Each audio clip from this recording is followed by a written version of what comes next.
Breaking news గత కొన్ని రోజులుగా ప్రజలను భయపెడుతున్న పెద్ద పులి జాడ గుర్తించారు అధికారులు.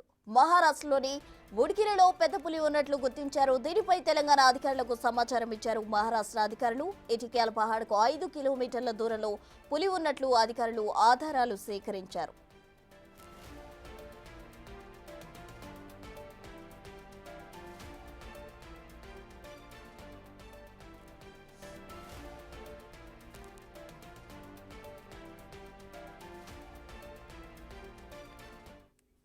గత కొన్ని రోజులుగా ప్రజలను వణికిస్తున్న పెద్ద పులి జాడను అధికారులు గుర్తించారు. మహారాష్ట్రకి వెళ్లిపోయినట్లు సమాచారం అందించారు అధికారులు. అయితే దీనికి సంబంధించి పూర్తి వివరాలు అందించేందుకు మా ప్రతినిధి అంజయ్య సిద్ధంగా ఉన్నారు. అంజయ్య, చెప్పండి. అయితే కొన్ని రోజుల క్రితం కూడా అయితే మహారాష్ట్రకి వెళ్లిపోయింది అన్నారు. బట్ పెద్ద పులి అయితే తిరిగి వచ్చింది. ఈసారి కూడా వచ్చే అవకాశం ఉందా? అసలు అధికారులు ఏమంటున్నారు?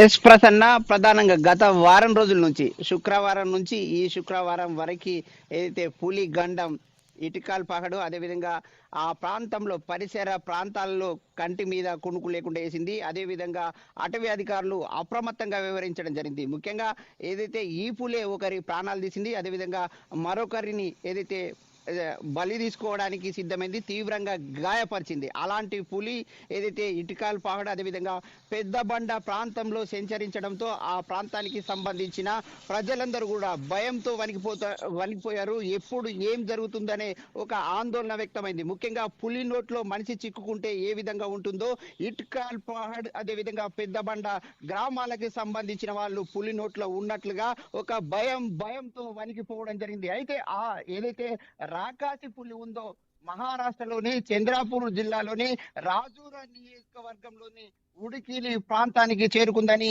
అక్కడున్న అటవీ అధికారులు, మహారాష్ట్రకు సంబంధించిన అటవీ అధికారులు, ఇక్కడున్న తెలంగాణకి సంబంధించిన సిర్పూటికి సంబంధించిన అటవీ అధికారులకు సమాచారం ఇవ్వడం జరిగింది. అయితే ఉడికిలి ప్రాంతం ఇటికాలు ఏదైతే తెలంగాణలోని ఇటికాలు ఈ రెండింటి మధ్య దూరం 5 కిలోమీటర్లు మాత్రమే. మళ్ళీ రాకాసి పులి అక్కడి నుంచి ఉడికిల నుంచి మళ్ళీ తెలంగాణ వైపు వచ్చే అవకాశాలు ఉన్నాయని ఒక అప్రమత్తత కొనసాగుతుంది. ఇప్పటికే అటవీ అధికారులందరూ కూడా ఏదైతే ఒక 100 మంది ట్రాకింగ్ కు సంబంధించిన సిబ్బంది, అదేవిధంగా మరొక మంది అటవీ శాఖకు సంబంధించిన ఉన్నతాధికారులు కూడా